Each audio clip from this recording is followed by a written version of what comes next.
इस वक्त चांदनी चौक विधानसभा के जामा मस्जिद वार्ड कूचा नीलकंठ दरियागंज में हूँ। यहाँ कई लोगों की बहुत दिनों से ये परेशानी थी कि गली में एक जल बोर्ड की लाइन डाली गई है और उसके बाद गली का जो हाल है वो मैं आपको दिखाना चाहता हूँ। हाल पूरी तरह से बेहाल है, लेकिन ज़रूर देख लीजिए। दिल्ली जल बोर्ड का ये काम, लाइन डाली गई है ज़मीन से 5, 6, 7 इंची ऊपर है। अंदाज़ा लगाइए कि लोग किस तरह यहाँ चल पाएंगे और उनका चल पाना कितना मुश्किल है। लोग गिर रहे हैं, कई स्कूटियाँ पैर फिसल कर लोग गिर गए, चोटें लगी हैं। और ये आप गली का हाल देखिए। ये लाइन तकरीबन 3 महीने पहले जो है यहाँ डाली गई थी। पूरी कूचा नीलकंठ का यही हाल है और उसके बाद इस पूरी गली का हाल क्या है। इन्होंने कई मरतबा विधायक के प्रतिनिधियों से बार बार कहा है कि आप एक बार कम से कम इस हाल को तो देख लीजिए, इसको सही करा दीजिए। लेकिन अंदाज़ा लगाइए ये लाइन कितने ऊपर है। ये पूरा ज़मीन से ऊपर है और यहाँ कैसे भला आदमी चल पाएगा, इस बात का अंदाज़ा जो भी ठेकेदार है उसको देखना चाहिए।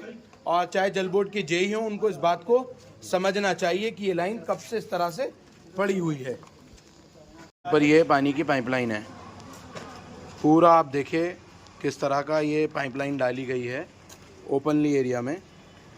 अब कैसे लोग चलेंगे, गुजरेंगे। सीवर देखिए कितना नीचा है यहाँ पे। और जब ये पानी की पाइपलाइन चालू होती है उस वक्त का नज़ारा क्या होता है वो भी मैं आपको दिखा रहा हूँ। और सुनिए कूचा नीलकंठ के ही लोगों की ज़ुबानी, इस पाइपलाइन की जो पानी की लाइन बिछाई गई है उसकी पूरी कहानी। क्या दिक्कत है यहाँ पर? ये बहुत गलत बात है। यहाँ पे बहुत सारे लोग परेशान होते हैं, बहन बेटियां बच्चे निकल जाते हैं, गिर पड़ते हैं, पैरों को चोट लग गई है। बहुत परेशानी। पहले यहाँ पे लाइट नहीं थी, लाइट लग गई, वो तो दिख रही है। यहाँ पे रात में आपको लाइट लगी हुई दिख रही है। लाइट भी नहीं थी यहाँ पे, अंधेरे में लोग गिरते थे यहाँ पे, वरना लाइट लग गई। लाइट के बिना होने कैसे हमने गुजारा करे, हम ही जानते हैं। यहाँ पे हम जानते हैं हमने कैसे गुजारा करे यहाँ पे रह के।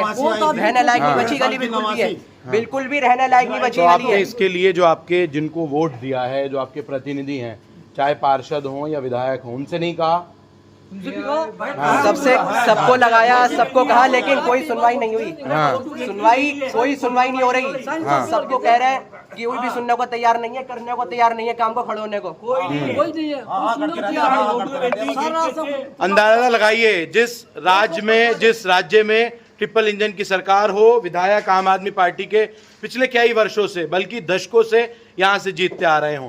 पहले इनके पिता और अब इनके बेटे यहाँ से विधायक बने। लेकिन विधायक हों, पार्षद हों, जल बोर्ड के उन अधिकारी हों या फिर इस पाइपलाइन की कहानी या फिर वो ठेकेदार जेई हों, उनको देखना चाहिए